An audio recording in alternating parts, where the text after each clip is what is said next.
it's going to rise for a long time. So actually, timing the market is the next thing I want to talk about. And I have a specific example. So I like to have specific examples to where we don't get too abstract with our discussions. And I thought that this would be a good way to do it. So, Kendall, can you see this Lamar Jackson 2018 Kaboom on your screen? In our Facebook group, again, go to sportscardstrategy.com and click the link to join the Facebook group if you want to do that. We'd love you to. But in our Facebook group, there's been some DMs, and I'm not going to reveal the person, but I thought this was an amazing example to call out as content, because I think we all need to be thinking this way.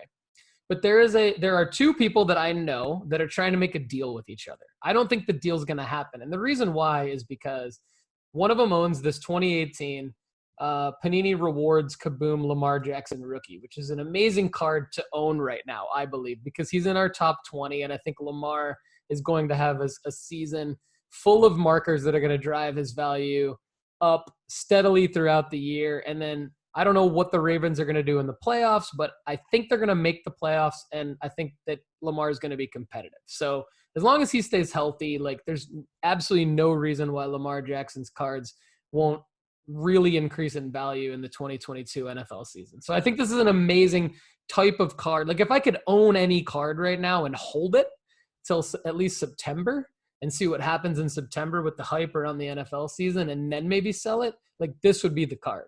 And then if, like, I'm kind of like I'd be week by week, like, maybe looking to sell this card during the NFL season.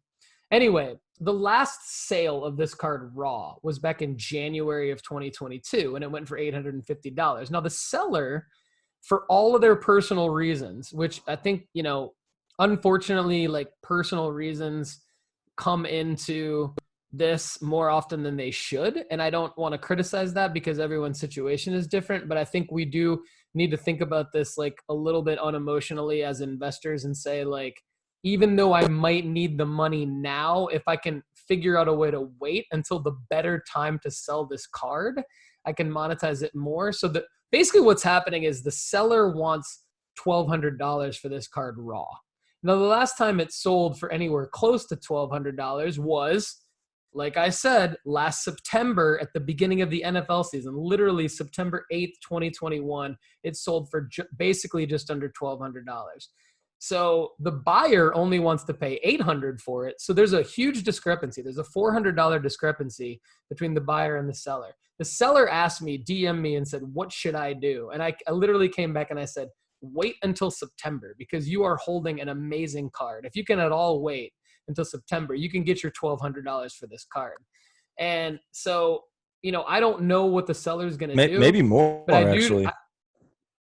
Maybe more. And then the other thing I said is, if you can pay PSA $60, or if you can pay Wild Cards box breaks $60 to submit it, hit Kendall up at Wild Cards, at Wild Cards Trading on Twitter. And I think that's the handle on Instagram too. But he and T can submit it for you for $60. But, like, look at this. I mean, it sold on April 20th, last month, less than a month ago, for $4,000 in a PSA 10. And that's kind of the whole debate, right?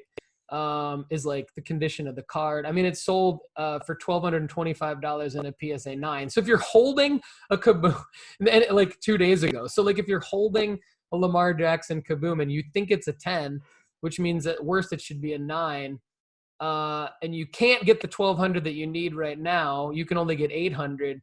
Pay $60, get it graded, and then you can easily get your $1,200 now.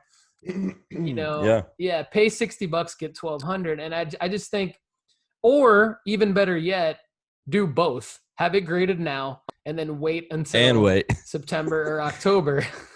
That's the play. That's the play, and that's the thing I wanted to bring up about Lamar's division is, like, it's stacked. Lamar's division is going to be insane. They're going to be all over national TV. I mean, you've got the Browns doing crazy stuff you've got the Bengals doing Joe Burrow stuff, Joey Ice going on. You've got Lamar Jackson, who's kind of an afterthought right now, who has the ability to explode and be an MVP, and then you have Kenny Pickett's going on, and like that's going to be marketed. Yeah. Like people want to know what this kid from Pittsburgh is going to do when he's in the Pittsburgh, like, you know, Golden Dome or Golden Crown. Well, I don't know what they call it. I'm not a Steelers fan, but yeah. But you know, I think this division is one of the ones to watch next year. It's kind of got the most up in the air action going on, and so anyway, I think Lamar is going to benefit from that. You know, and I think more than LeBron. I think more than Lamar will benefit from that. I'm back on LeBron. No, I'm just kidding. And so, but we Lamar get it. We get it. We know you like LeBron as an investment. We get invest. No, and so, but Lamar is a guy that I think is a huge buy right now, because obviously the one thing that you're worried about is injuries. You're not worried about if he's good. You're not worried about if the Ravens are okay. You know, like the Ravens are good. He's incredible. Can he stay healthy?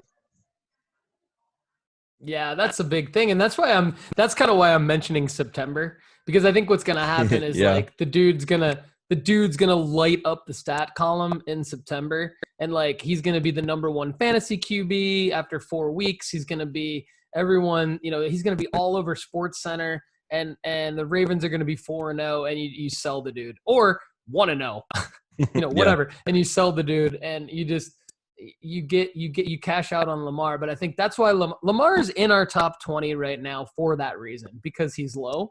You buy him now, and he's a flip in September.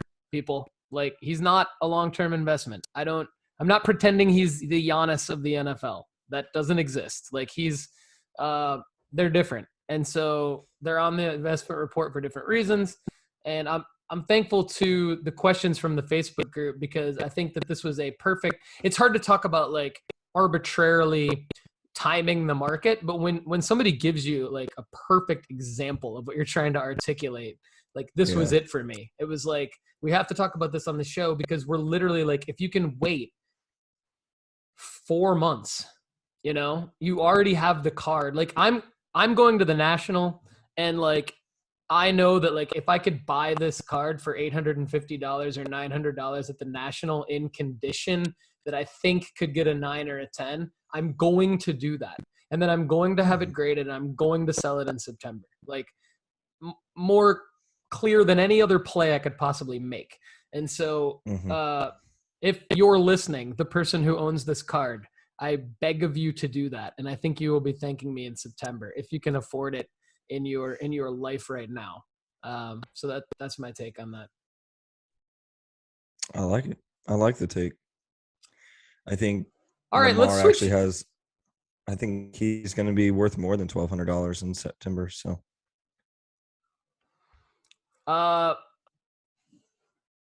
cool. Let's switch gears, because we're about to get into your favorite sport. And I know soccer's a close second, but we're about to talk about baseball. So we didn't talk about baseball that much on the last show, and we're getting and my fear is that if we don't take advantage of Kendall Lefty McKee, the catalytic Kendall McKee on the show right now in May, that we're gonna like miss all of the baseball opportunities. And I know we're like, to us, we're late, but I think to everyone else, there's still a lot of plays to be made. And in fairness, like, people have lives outside of sports cards, and so they're probably like, "Oh, baseball just started. They do? What are you guys talking about?" I don't. There's still a lot of